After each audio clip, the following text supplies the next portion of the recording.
This is Darryl Webster for Adopt and Embrace. I'm meeting with Jon Levesque. Levesque. Close. I should have asked that beforehand. That's all right.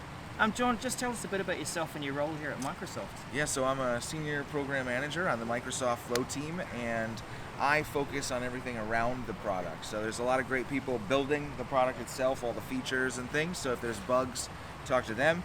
But I do everything around, so all of the learning, community, social media, speaking, videos, tutorials, field material, like a lot of that, not quite marketing, but not quite engineering. Yeah.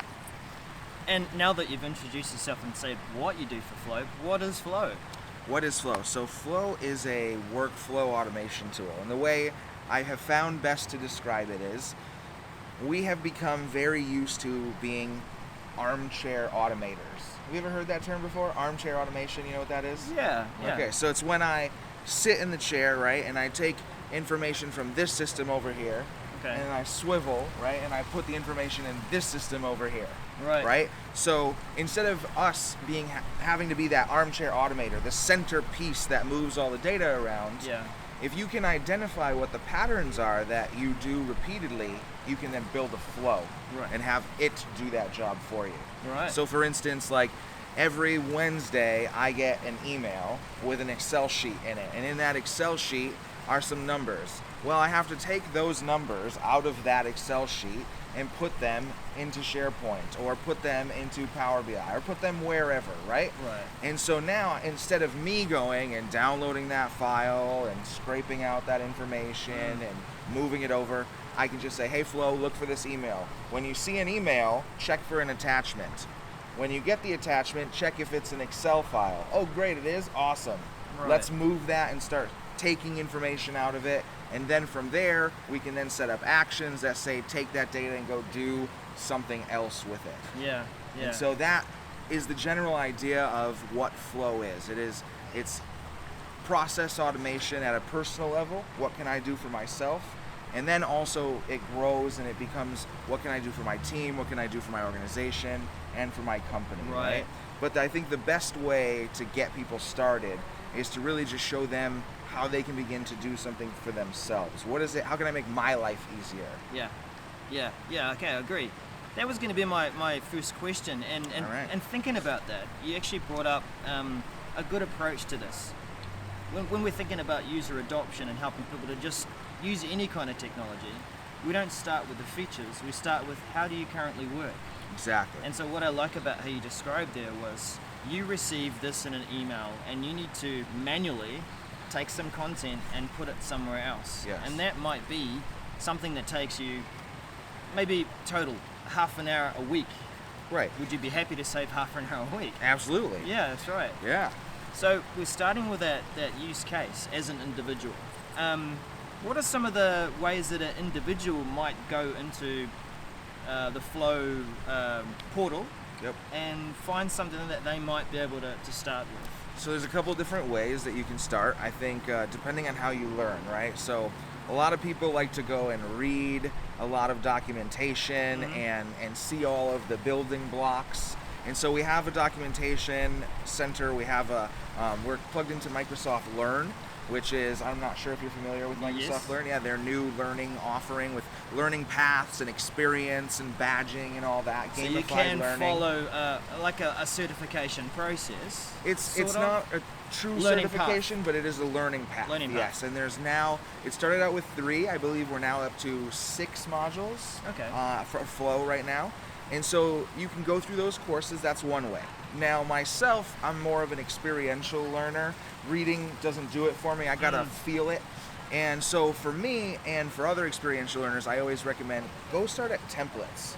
And templates really do 2 things, right? One, I can use a template that will grant me instant value. Like, oh, look at this approval template. Oh, I have to do a document approval. Perfect, I'm gonna use that. Or, oh, when I am, when something happens in my SharePoint list, notify me. Oh, great, that's exactly what I was looking for. Cool, use that template, right? Or, the way that I like to use them is, I will look at how they're made. I'll use one just to break it. I like to destroy the templates, I like to call it. And so I'll just go start one. Okay, this has a lot of steps. It says it does a lot of things. I'm gonna use that one, even though I don't need it. And then I'm gonna click edit, and then I'm gonna look at how it's built. Yeah. And so then I get to see, oh, okay, great. So it starts here, right? This is the trigger. And so in flow, that's a concept that you must know. A trigger is what starts the flow. And so there's a few different ways that happens. Then well, maybe let's follow that pathway through with the example you gave. Okay. It is a simple example, but you've come to the portal, and first of all, you know this source. Yep. It's an email coming in with an attachment. Yep. And there is a destination you want to get that information to.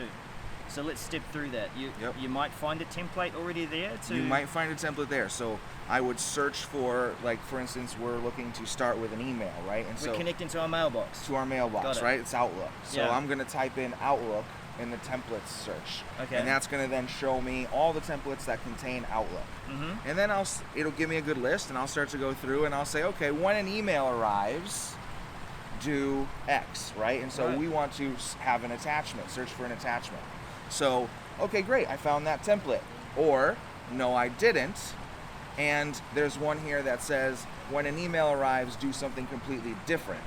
Right? And so now what we have is, okay, the trigger action is there, but our subsequent actions are not. Right? So at that point, if we find the template, we just hit continue, and Flow is smart. It will say, awesome, bring me your connections. You'll say yes, yes, yes, and give it your connections, and then boom, it builds the flow for you. Right? Now, alternatively, okay, this isn't quite what I want. Same experience. Boom, I hit continue, it builds the flow, and now I hit edit, and this is where now I can step into taking something that's close and making it work for my needs. Right? So depending on if we find exactly what we want there, it's a very simple process. We try and keep it as easy as possible, where all you do is provide your connections and all the fancy stuff is done behind the scenes. Sometimes though, you can't quite find what you need, and you gotta get in and edit something and make it work. Now let's just pivot a bit and talk about how organizations are beginning to get into flow. And I'm often interested in usually you'll get some early adopters. They're checking things out. They want to see, oh, what's this thing called flow, and how can I make my work easier?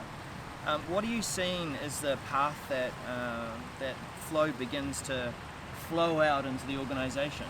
You know, I think that a lot of people discovered us in the Office Waffle. You know, we asked the Office team to place us there, even though we're not a part of the Office core service, and they were gracious enough to do that. And so that's been a big place where people have discovered flow. Oh, what's this? I'm going to click that, and then they land there, right? Now, alternatively, a lot of people have begun to land there because, like, the word is starting to get out finally. We're a couple years in, and people are hearing, oh, what's this? You know, and again, now, not your everyday business users, a little bit more of your power users, right? Which, you know, when you think of a power user, what does that mean? It's your Excel macro creator. It's someone who's not afraid of a database. It's somebody who's, you know, used if this, then that kind of thing to really start to try and build some solutions for themselves. With the concepts. Yeah.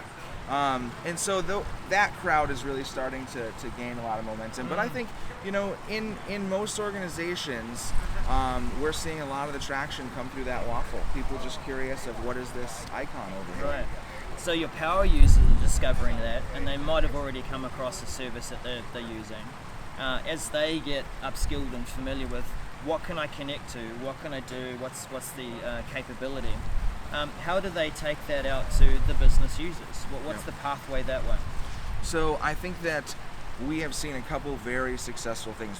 Myself and another product team member, Kent Weir, you familiar with Kent? I haven't met Kent. Okay, so Kent was on the product team. He recently took a position in Canada to be with family. But anyways, we created this method called BottomUp Innovation that we've been handing out to organizations and saying, run this. And essentially what it is as soon as we find an IT team or a business group that's being successful with the tools already, it's kind of like a little evangelization package. And so I'll boil it down for you. It's really simple. The recipe is easy, and anyone can use this.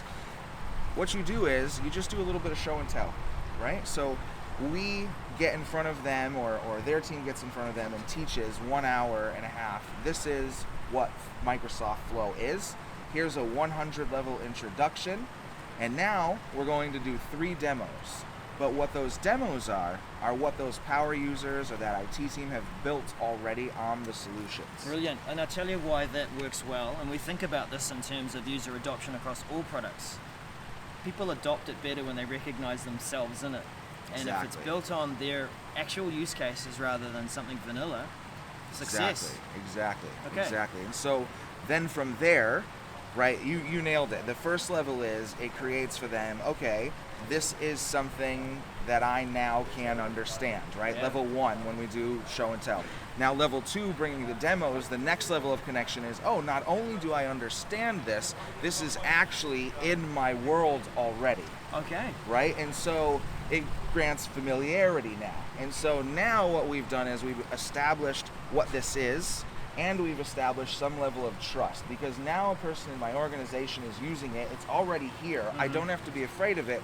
Look how successful they're doing with it already. Right. Okay, now the final key element is we do an idea generation session. We break everyone up into teams, and we say, now that you've seen what this is and how it's being used in your business already, what now, if you didn't have to worry about technical skill, what now do you think is possible in your area of the business? Okay. And so then they go back and they write down ideas, at least 3 to 5, and then they have to pick one.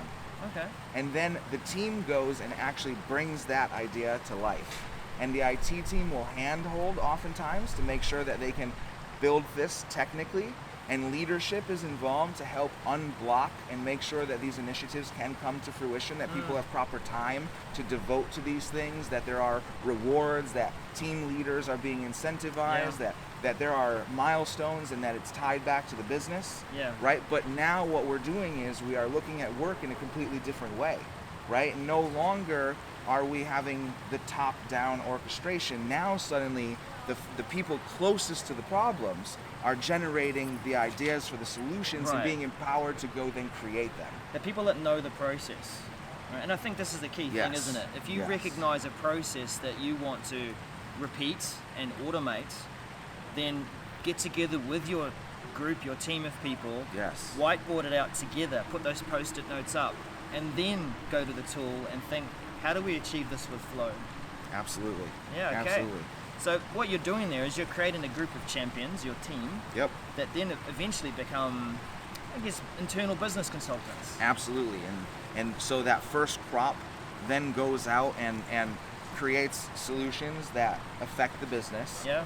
They are oftentimes, if you're doing the program correctly, incentivized for such. Okay. And then they are so happy that I've delivered business value, I've gained some incentive. Now, incentive doesn't have to mean monetarily. It can just be a shout out, right? You're an MVP. You'll tell anyone, like, how much work do you do just for a shout out? A lot, right? The MVP badge, it doesn't pay you anything. So you should leverage your internal blogs. Absolutely. And call out those success stories. Absolutely. Yeah. Well, no, I think there's something else in this process too, and maybe it's step 4, and maybe you're already implementing it, but someone sees that there's a flow that's working, it's been built by the champions team, and they go, ooh, I want that for my org. Yep. Now, how do we scale that? Is there somewhere I can save that as a template or put it where it can be reused by my organization? Yeah, so there's a few different options in Flow. So we have the concept of import and export. So I can export out that package, host it somewhere on a SharePoint site or wherever I want, and say, hey team, this is available. They can then download it, import it into their environment, bring their connections, boom, it runs. They can also submit as a template to the overall template gallery. Now we are working on organizational galleries, but we're not quite there yet. Currently it's just worldwide template gallery. So you can submit them that way, or there are team flows, where now if there is a flow that needs to be run by my entire team, not just me, I can then add additional owners who can then use that service. And then finally now we just introduced the last sharing option, the newest, is send a copy.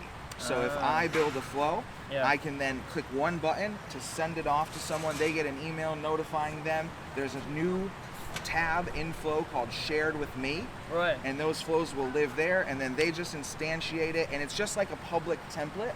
Yeah. And you can share it with a user, you can share it with in a distribution group as well, I believe. To be honest, that actually sounds like the most natural pathway. That we're so used to forwarding on an attachment or sending a link to a document.